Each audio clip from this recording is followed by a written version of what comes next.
I'll go like super fast. Okay. So basically, I don't want to kick you off. Kick me. Do it. Kick him. Push that punch floating ribs, go for the sun.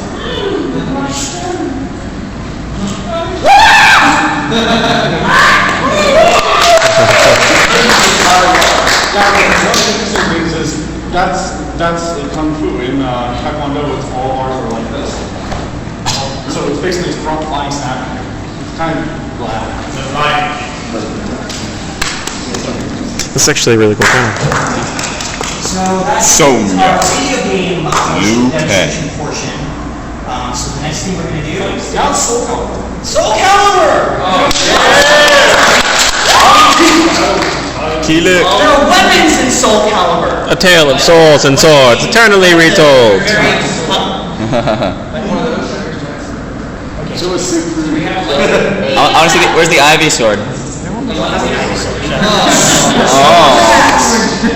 so what we're going to demonstrate is the katana, Mitsurugi. The katana is a wonderful weapon. It's probably I have a real one in my phone. 3,000 or 4,000 years old. It's a cutting weapon, primarily. It has a stabbing point, but primarily it's a slicing and cutting weapon. Hi. My friend is here. Oh, I don't like your name. Now I have two friends. The katana, the style of samurai fighting, basically they focus on single strike to end the battle in one stroke. So the strokes are meant to target areas that will specifically kill your opponent in that one stroke. That's one of the few punch stabbing techniques. I was going to say before you start, you have to do that when two people come together. Like in Soul Calibur. In a world where darkness prevails, two warriors have come for the Axe, come on! No, now you two need to taunt each other. Yeah, there's got to be a taunt. This is how this works. Just kidding! What was the Greek? Sophitia. We didn't got me! Where's Keyleth? God, I'm explosive, dude. Okay, so Mark, show us some of the basic sword slices. Sword punches. We'll just say all the way on this one. Sorry. Okay, let's do this.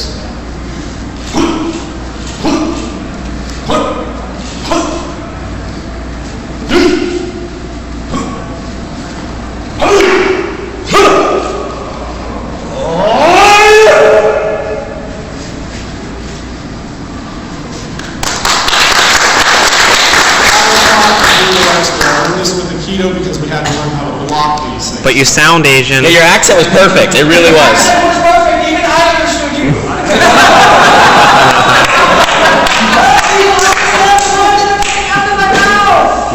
Mouth. Okay, Maxie. Nunchucks. Yes. Wait, who uses nunchucks? Nifty, because these started out as a peasant weapon, yes. Maxie. Maxie, that's it. These before. And then they said, hey, wait a sec. Yeah. There are these like warlord guys that keep like stealing our stuff. We're gonna defend ourselves. What? That's I crazy. They were threshing, and then they did the Homer Simpson where they hit themselves in the thumb, like, ah. That hurts. Wait a second. The advantage is that these are cheap. It's 2 sticks and a piece of string. These are quick. Much quicker than what you just saw there. They can come from any direction. And you want to, for twice the fun,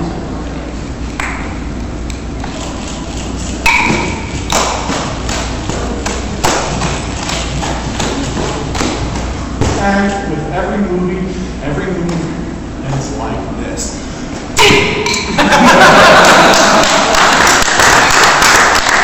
Afro Ninja. Momentum weapons. Yes. Real fun and play with them. They're fun.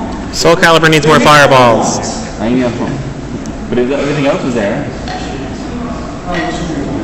Fun clubs. Everyone loves fun clubs. Simple weapon. New York Police Department has loved them since 1924. Who in Soul Calibur uses them? That is Taki. Taki, yes. People were really, really worried she won't be in the next one, but they said she will be. But it's Taki. Who cares? People love it. I don't It's just, know why. I can punch you, basically. I don't think he looks These are unreal. all- I like These are all. Dylan who hasn't won. These are comfortable because they just naturally hold your hand. You've got a defense for your naturally block weapons anyways when you're in a fight. So these things just conform to your arm, and they feel like an extension of yourself, so to say. The advantages are you have a tip for delivering blunt strikes, punching. You have a defense for blocking, and then they also give you some distance. So you have a little bit more of a range. So you're constantly switching back and forth between close range, medium range. And so these are very useful for that because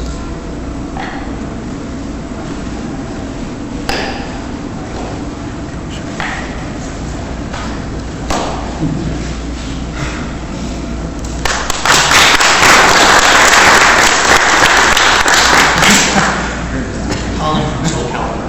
The most annoying Colleen. shit ever. Tell me. Favorite character, shut up. Can you flip like her?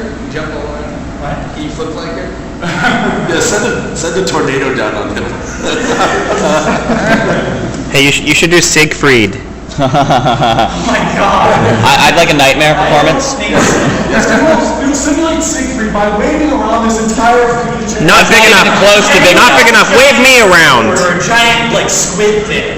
Because that's what it uses. Get the stage. Wait, are there any twinks in the audience? I'll just grab you. You think a twink is Actually, a twink would be easier to swing. a twink would be a lot easier to swing than what he cares. Yeah, but twinks like swinging.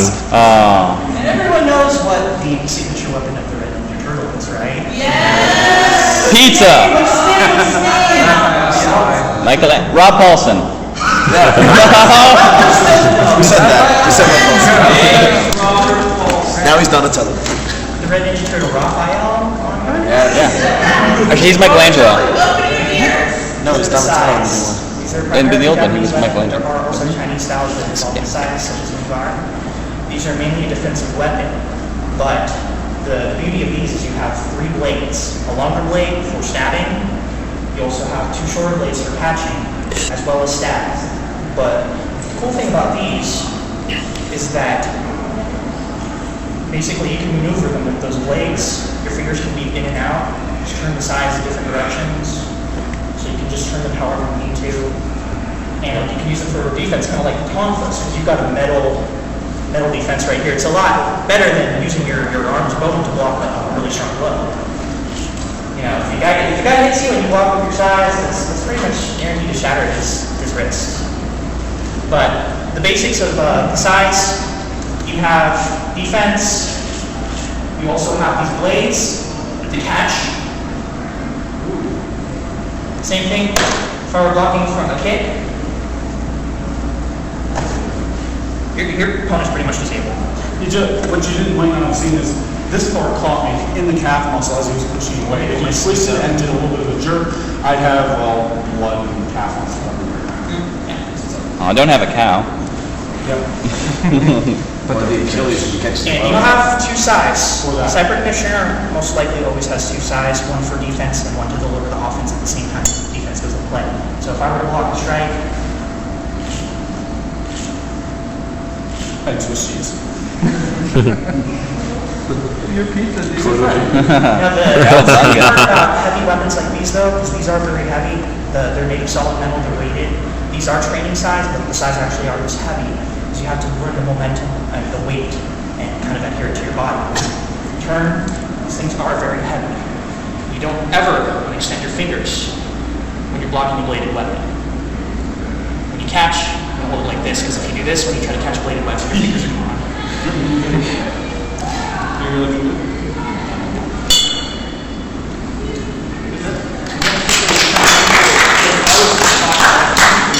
We put our finger on right below it, so you gotta. You're going to have different styles. Of course, you've got a blunt end for non-bladed techniques. Do you ever use them for throwing? Or could you? I couldn't see Yeah, you it. can. Really? You can, yeah. But basically, it throws a gamble, because once you throw that weapon, you can't get it back. You can either throw it. Yeah, You shoot beads out of it like a lady. No. Bees! Just dress like Melina, that'll do. Her face is scared. This is my favorite part. Early sword, I swear. This is which? Well, that one's deviation. I don't know. It's a little yellow. Someone's compensating. It's got a bigger base though. The Chinese straight sword, the gentleman's weapon of China. It's called the jian. The Chinese straight sword is a fencing type sword used for flourishing. The style is very ornamental and it's meant to throw your opponent off guard because they can't tell which direction they're coming from and where you're going to strike. The blade has two sharpened ends, unlike the samurai sword, which has only one sharpened end. This end is flat. And it also has a pointed tip. There are different techniques when it comes to the sword, but it is also a loosely offensive style. So a lot of the techniques that you have with the Chinese straight sword, you have basically a flipping technique, and you target the joints. You also have the slicing techniques, and you have thrusts.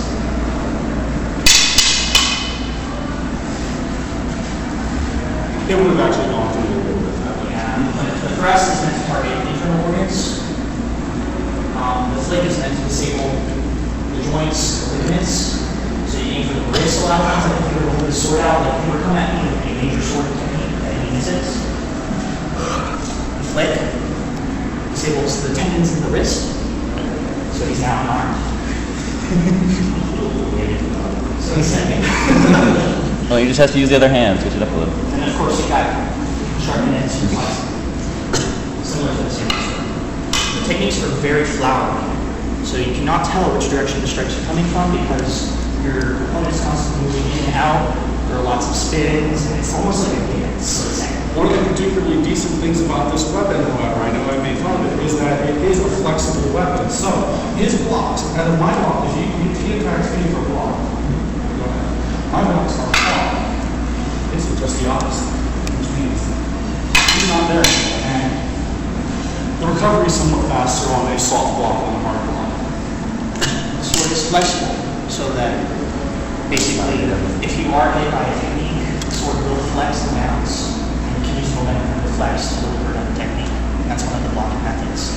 Similar to how one uses the nunchucks, again, bounce, rebound.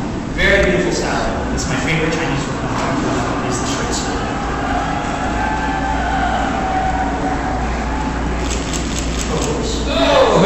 Okay.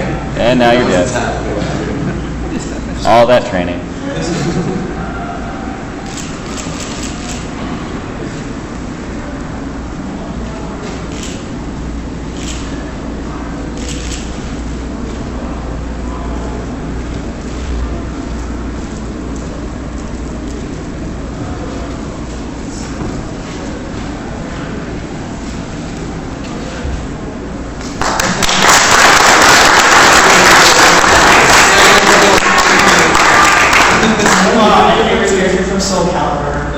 One of the big differences between the Japanese and Chinese styles is often the Chinese styles are much more flowery, much more soft, and the Japanese styles are much harder, much to the point.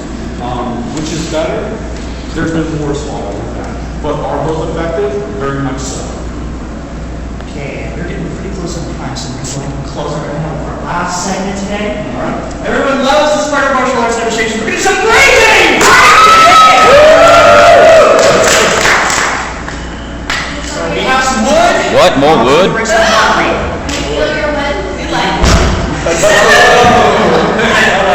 Ladies, come on. Ladies, think about where you are. Yeah, I think most people in this room like wood. Concrete gets a little rough. This is a 12-inch pine board. The grain is going this way.